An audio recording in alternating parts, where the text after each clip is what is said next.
Assalamualaikum warahmatullahi wabarakatuh.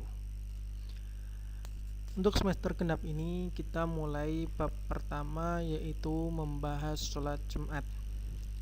Kalian mungkin sudah tahu dan tidak asing lagi tentang sholat Jumat, yaitu sholat yang dilaksanakan pada hari Jumat.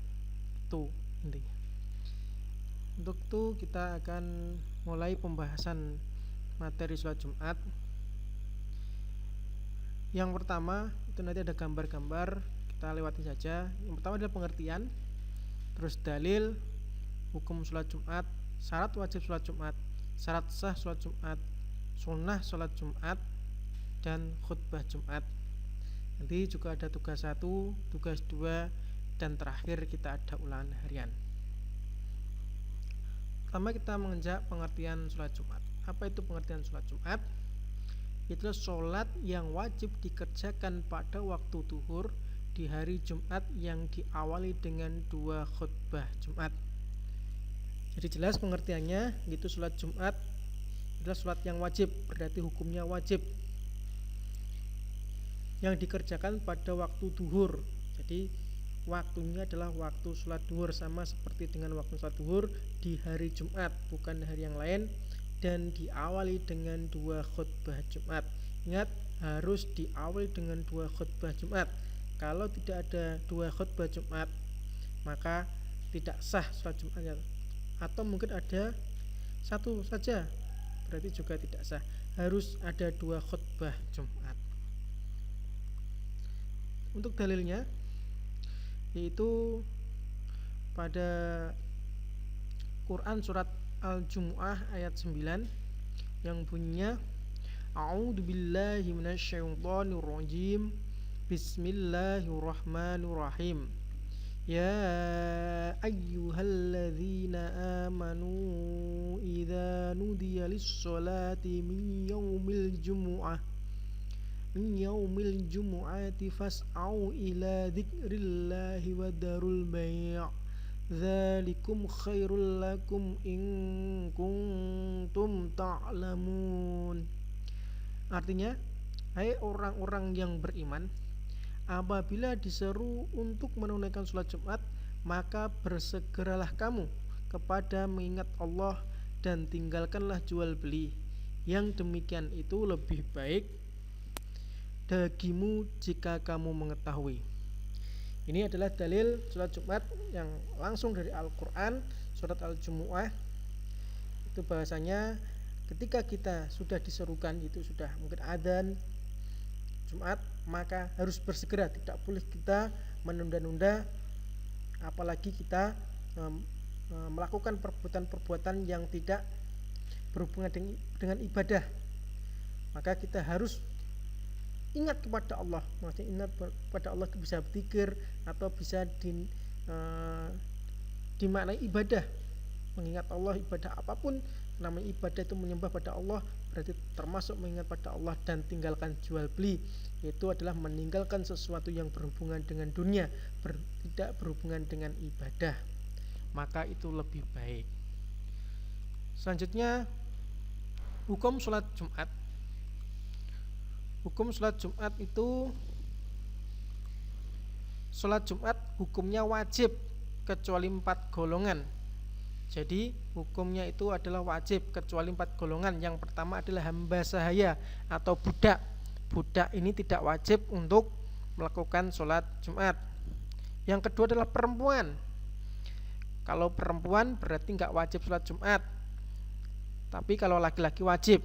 Ingat, walaupun perempuan tidak wajib sholat Jumat, tetapi ketika melakukan sholat Jumat itu juga boleh dan sah, tidak harus mengganti dengan sholat duhur. Walaupun tidak wajib, tetapi boleh. Ingat ya, boleh. Jadi ketika perempuan ikut sholat Jumat itu juga sah, tidak menjadi sholat sunnah.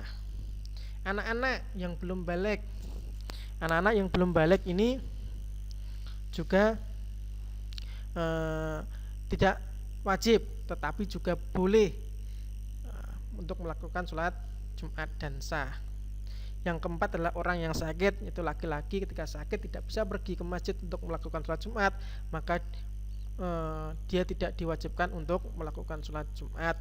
Tetapi ketika bisa maka juga diperbolehkan untuk melakukan sholat Jumat dan sah. Tapi kalau memang sakit nggak bisa pergi ke masjid maka juga tidak wajib. Selanjutnya adalah syarat wajib sholat Jumat.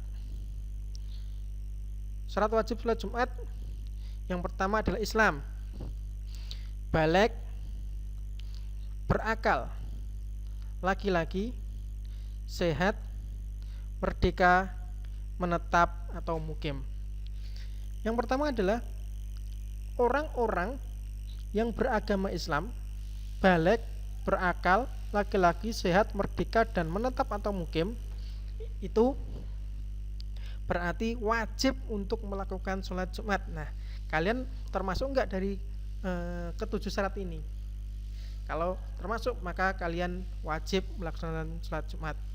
Islam, maksudnya Islam dengan demikian orang kafir tidak wajib sholat Jumat, bahkan jika mengerjakannya dianggap tidak sah, sesuai dengan firman Allah, a'udzubillahi minasyaitonirrajim, wa ma mana'ahum an tuqbala minhum nafaqatuhum illa annahum kafaru billahi wa birusulih. Dan tidak ada yang menghalangi mereka untuk diterima dari mereka nafkah-nafkahnya, melainkan karena mereka kafir kepada Allah dan Rasulnya. Apabila Allah SWT tidak menerima infak orang kafir, padahal manfaatnya sangat luas, tentu ibadah yang manfaatnya terbatas untuk pelaku tidak diterima. Jadi orang kafir itu tidak wajib dan juga tidak sah ketika melakukan sholat Jumat. Terus baligh, anak kecil yang belum baligh tidak wajib Jumatan karena belum dibebani syariat. Makanya maksudnya tidak dibebani syariat apa? Ketika tidak melakukan sholat Jumat maka tidak berdosa. Kalau sudah baligh berarti dia berdosa kalau tidak melakukan sholat Jumat. Meskipun demikian anak laki-laki yang sudah mumayyiz itu biasanya berusia 7 tahun atau bisa mengenali mana yang baik, mana yang buruk, dianjurkan kepada walinya agar memerintahnya untuk menghadiri sholat Jumat. Jadi orang tuanya memerintahkan untuk melakukan sholat Jumat. Ini berdasarkan sabdanya Nabi, muru sabiya bisolati idza balagha sab'a sinin. Perintahkanlah anak kecil untuk mengerjakan sholat apabila sudah berumur 7 tahun. Selanjutnya yang dimasuk berakal, maka orang yang tidak berakal atau gila, dia bukan orang yang cakap untuk melakukan perintah syariat atau larangannya. Sesuai dengan sabda Nabi, rufi'a qalamu an salasatin anin naimi hatta yastayqidha wa anis sabi hatta yashiba wa anil ma'tuhi hatta yaqila. Pena terangkat dari 3 golongan, maksudnya apa? Catatan amal kebaikan dan amal keburukan itu tidak bisa mencatat dari 3 orang. Yang pertama adalah orang yang tidur. Jadi ketika orang tidur itu amal catatan itu tidak tertulis, ataupun anak kecil sebelum dewasa dan orang gila. Jadi ketika orang gila itu tidak wajib melaksanakan sholat Jumat. Selanjutnya laki-laki, maka perempuan juga tidak wajib sholat Jumat sesuai dengan sabda Nabi, al-jumu'atu haqqun wajibun ala kulli muslimin fi jama'atin arba'ah abdun mamlukun awil mra'atan aw sabiyun aw maridun. Sholat Jumat adalah hak wajib ditunaikan oleh setiap muslim kecuali 4 orang yang sudah tadi jelaskan, yaitu budak, wanita, anak kecil, dan orang yang sakit. Selanjutnya sehat, tadi sudah jelaskan bahwasanya orang yang sakit itu tidak wajib untuk melakukan sholat Jumat. Ini yang sakit memang sakit parah, bukan hanya sakit cuma sakit-sakit ringan seperti mungkin panu atau hanya panas, itu panas sedikit itu tetap wajib melaksanakan sholat Jumat. Terus sama seperti tadi yang merdeka, orang budak sahaya atau hamba sahaya atau budak itu tidak wajib melakukan sholat Jumat. Terus selanjutnya syarat terakhir adalah menetap atau mukim. Mukim di sini maksudnya apa? Orang yang domisili. Kamu domisilinya di mana? Maka orang yang musafir atau orang yang bepergian itu termasuk orang yang mendapat keringanan atau rukhsah dari Allah Subhanahu wa taala untuk tidak puasa, begitu pula untuk tidak melakukan sholat Jumat. Jadi ketika bepergian maka diperbolehkan untuk tidak melakukan sholat Jumat. Ini termasuk kemurahan dari Allah Subhanahu wa taala. Di antara dalilnya yang menegaskan musafir tidak wajib untuk sholat Jumat adalah hadis dari Jabir radhiyallahu anhu yang menyebutkan salat Nabi sallallahu alaihi wasallam di padang Arafah di hari Jumat.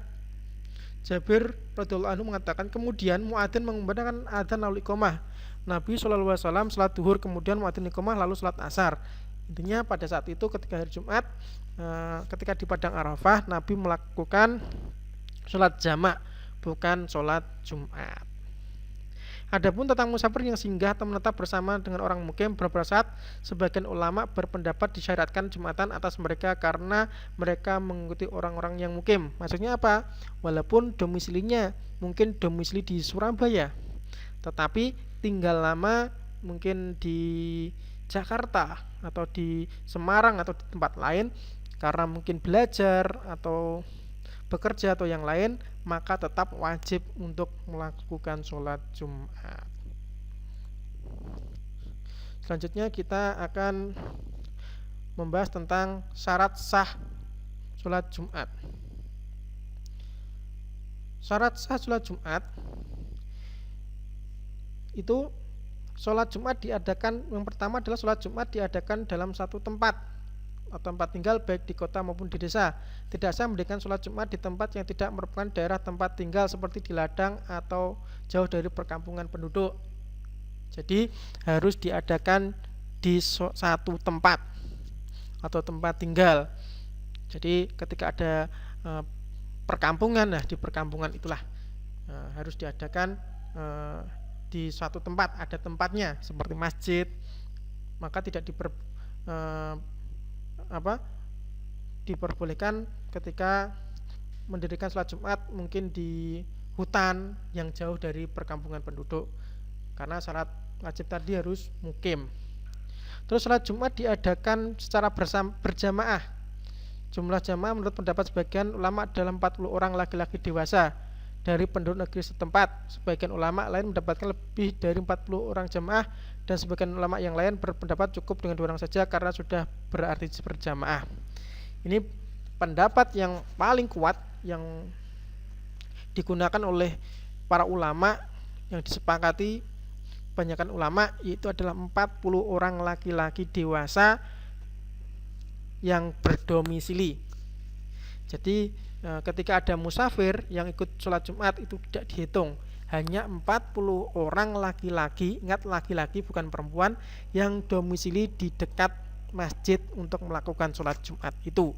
Dan sholat Jumat harus dilakukan secara berjamaah. Jadi tidak boleh sholat Jumat itu sendiri-sendiri. Jadi intinya apa? Imam itu harus niat imam, makmum juga harus niat makmum. Kalau sholat Jumat tidak niat makmum, maka tidak sah sholat Jumatnya. Selanjutnya sholat Jumat hendaklah dikerjakan pada waktu duhur. Jadi sholat Jumat itu harus pada waktu duhur. Begitu pula khutbah Jumatnya juga harus dilakukan pada waktu duhur. Kalau belum masuk waktu duhur atau setelah duhur pada waktu asar, maka juga tidak sah. Jadi sebelum masuk waktu duhur kok sudah khutbah Jumat atau sudah melakukan sholat Jumat, maka tetap tidak sah. Yang syarat sah yang keempat adalah hendak dilaksanakan setelah 2 khutbah. Jadi sholat Jumat itu harus dilakukan setelah 2 khutbah. Tidak boleh sholat dulu baru khutbah seperti hanya sholat Idul Fitri atau Idul Adha, tidak boleh. Ini perbedaannya. Kalau sholat Jumat itu harus khutbah dulu, 2 khutbah baru sholat Jumat. Kalau sholat Idul Fitri, Idul Adha itu adalah sholat dulu baru khutbah. Jadi harus ini ya, hukumnya harus khutbah dulu baru Jumat. Ini sesuai dengan sabdanya Nabi yang diriwayatkan oleh Ibnu Umar, bahwasanya Nabi itu khutbah pada hari Jumat, 2 khutbah dengan berdiri lalu duduk di antara 2 khutbah, baru sholat Jumat. Terus selanjutnya kita akan membahas sunnah-sunnah sholat Jumat, itu kita bahas minggu depan. Terima kasih atas perhatiannya. Assalamualaikum warahmatullahi wabarakatuh.